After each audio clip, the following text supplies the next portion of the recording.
Often at Christmas time, we'll read a passage from the Gospel of Luke or the Gospel of Matthew, and they often will read this passage and it'll describe the events of Christmas. It'll describe the baby swaddled in cloth. It'll describe the shepherds and Mary and Joseph. But tonight, we're going to read a passage from the Gospel of John. And John describes Jesus' birth, but he describes it in the most peculiar way, an unexpected way, in fact. John describes Christmas, this moment we're here celebrating, but in John's gospel, he never mentions the shepherds tending their flocks at night.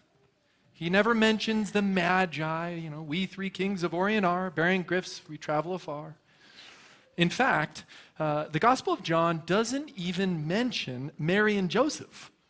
Can we have a nativity scene where these characters are missing?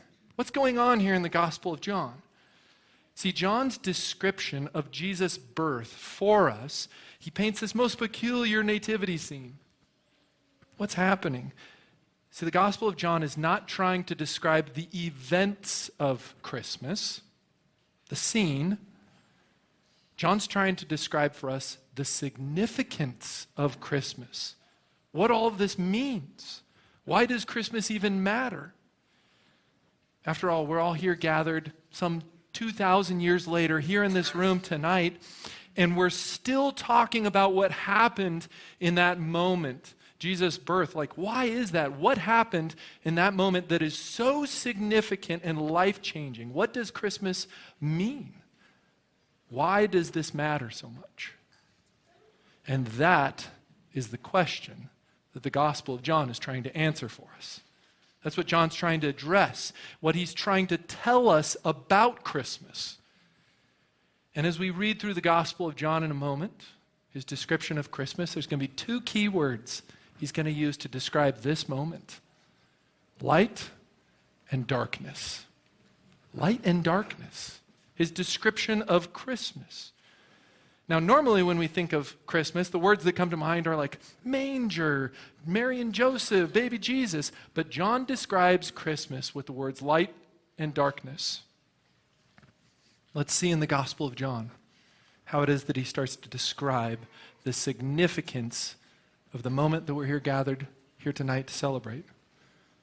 In John chapter 1, verse 4, he says, "In him, Jesus, was life. And that life was the light of all mankind. The light shines in the darkness, and the darkness has not overcome it." Anybody out here afraid of the dark? Kiddos? Oh yeah, don't be afraid. My daughter, right, who was up here on stage just a minute ago, Eva, she is terrified of the dark. In fact, if you tell her to go grab that thing from your room, go grab that toy, if the light is off in her room, she will panic and she'll say, no, it's dark in there. It's well, just turn the light on, right? And then we tell her, and oh, okay, right? It's too dark, I'm afraid. And I didn't think that darkness was that scary, right? That intimidating. Until this summer, my wife and I went to Lewis and Clark Caverns. Anyone ever been to Lewis and Clark Caverns? Oh yeah. If you've ever been there, I don't want to spoil it for you, but halfway through the tour, the guide will turn off all the lights in Lewis and Clark Caverns. All the lights go out, and it is pitch black. It is so dark that you can put your hand touching your face and you can't even see it. It's wild. This crazy darkness. It wasn't until I was in that cave this summer that it sort of made sense to me why it is darkness can be so powerful. See, darkness is crippling.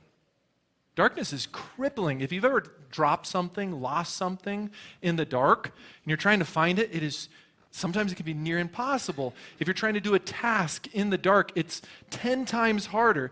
In fact, when you're in the darkness long enough, in a dark room or a dark place, you start to lose track of time even. What time is it? Morning, night? In fact, there's studies that our internal navigation system actually starts to break down when we're in complete darkness. We get disoriented. We start walking in circles. See, darkness is crippling. Not only that, darkness is intimidating. It's always at night when you're laying in bed, you start to hear the weird noises, the strange sounds in your house, right? It's intimidating that it's at night, it's in the darkness that we wake up out of bed and panic and say, like, what was that noise? Is there like an intruder in the house, right? It was just the refrigerator turning on. But at night, that doesn't happen during the day, right? It's at night. Darkness is intimidating. In darkness, when we're in the midst of darkness, we can also feel hopeless. I read a story about a man, true story, in 2004. And he went down, it's in France, he got lost in an abandoned underground mushroom plantation. Didn't know there was such a thing, but basically it's this underground cave. He went down there exploring, and his flashlight battery died. And he tried to get out, but he got lost, disoriented in the pitch black darkness. He couldn't find his way out, and he got trapped down there, believe it or not, 34 days in complete pitch black darkness. 34 days. And eventually, they recognized, they found out where he was, and search and rescue crews went down there and rescued him, and they discovered that he was only 600 feet from the entrance. Only 600 feet away. But in all that darkness, he couldn't tell how close he was. It was hopeless. There's no way I'll ever escape this thing. I'm trapped. I'm stuck. See, no wonder darkness can be so powerful. Because darkness it's crippling, it's intimidating. It can feel hopeless and trapped. And maybe you know that feeling. Maybe you know what it's like to be disoriented, be overwhelmed, be stuck. But check out how John describes the significance of Christmas. The light shines in the darkness, and the darkness has not overcome it. In fact, John goes on further. In verse 9, he keeps going. He keeps describing this moment, this Christmas moment, even further. The true light that gives light to everyone, all of us, was coming into the world. He was in the world. And though the world was made through him, the world did not recognize him. He came to that which was his own, but his own did not receive him. Yet to all who did receive him, to those who believed in his name, he gave the right to become children of God. Children born not of natural descent, nor of human decision or husband's will, but born of God. Now, John captures for us the significance of Christmas beyond just the events. And he uses this illustration of a world that is trapped in darkness. It's a world that's broken. It's a world that's experiencing suffering. It's a world where things are not the way they should be. In fact, just a few hours ago, I heard a member of the church had passed. Recognized the world is not the way it ought to be. Trapped, broken. A world trapped in darkness, disoriented, stuck. And the power of what's happening at Christmas, this moment we are all here remembering, celebrating, is that the light begins shining in the darkness. In that moment, in that place. Christmas is for this world. Christmas is for each one of us, like that moment where that man trapped in that cave for 34 days, he finally sees the light start to appear. He realizes he's been rescued. Christmas is this thrill of hope. The weary world rejoices. For yonder breaks a new and glorious morn. Maybe you notice that John in this passage goes even deeper. This light has arrived, but the arrival of this light, this powerful moment, the significance of Christmas, he goes even further because the impact of this moment, John describes how it gives us this opportunity in our life to become something new. This moment transforms us into something different.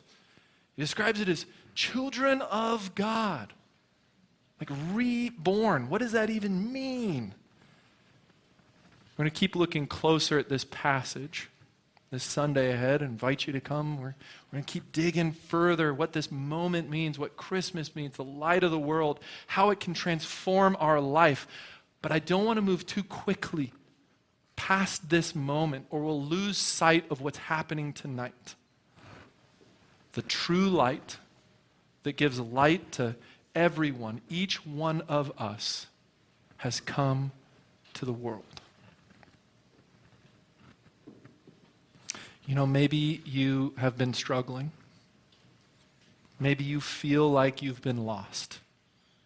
You know, that feeling, how do we know that we're lost? What is that feeling like? Well, it's like when we're busy and moving and always doing something, but we're never really getting anywhere. It almost seems like we're walking in circles.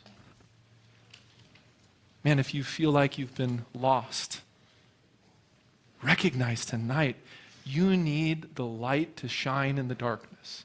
This moment. If you feel like you've been alone, you know, there's a study that came out that said that over half of Americans, over half of the people in this room statistically have been struggling with feeling alone, lonely. Makes sense. We live in a world that's been isolated and broken by darkness. You need to have the light shine in the darkness. If you feel like you've been stuck, maybe you're starting to lose hope. Maybe you're just like that man who was stuck in that cave. Man, we need the light to shine in the darkness. This moment. What it is that's happening at Christmas. See, the significance of Christmas that John's trying to capture, to communicate to us, why it is that Christmas matters so much, is that the light of the world has arrived. And the light shines in the darkness, the brokenness. And the darkness has not overcome it. Some of us here listening tonight, we hear those words. We recognize what John's telling us. But maybe you need more than words to help that truth sink in.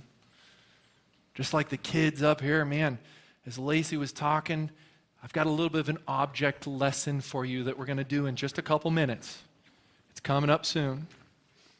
See, during our closing song, we're going to turn down all the lights in the room.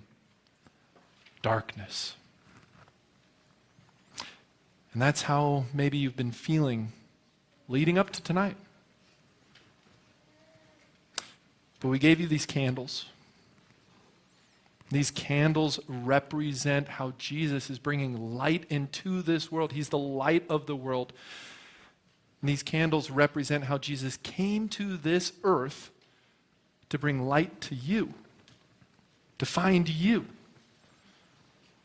Not only that, John said, to all those who believe in his name, he gave the right to become children of God. Wow, there's even more there to unpack. We'll keep going on that. But I want us to take this next moment, this next song, to be a moment just to let the significance of Christmas sink in. What it is that's happened. So would you grab your candle with me? You can turn it on. We're going to say a quick prayer together before we get to that final song. Would you pray with me?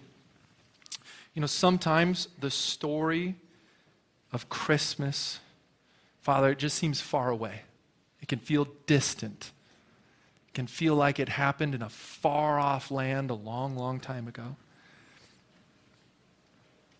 But the Gospel of John helps us to recognize the significance of that moment, the true light that gives light to everyone, that gives light to me, that gives light to us, was coming into the world.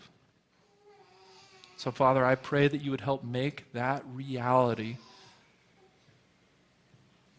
I pray that you just help make that reality of Christmas as present in our life as the candle we're holding in our hands.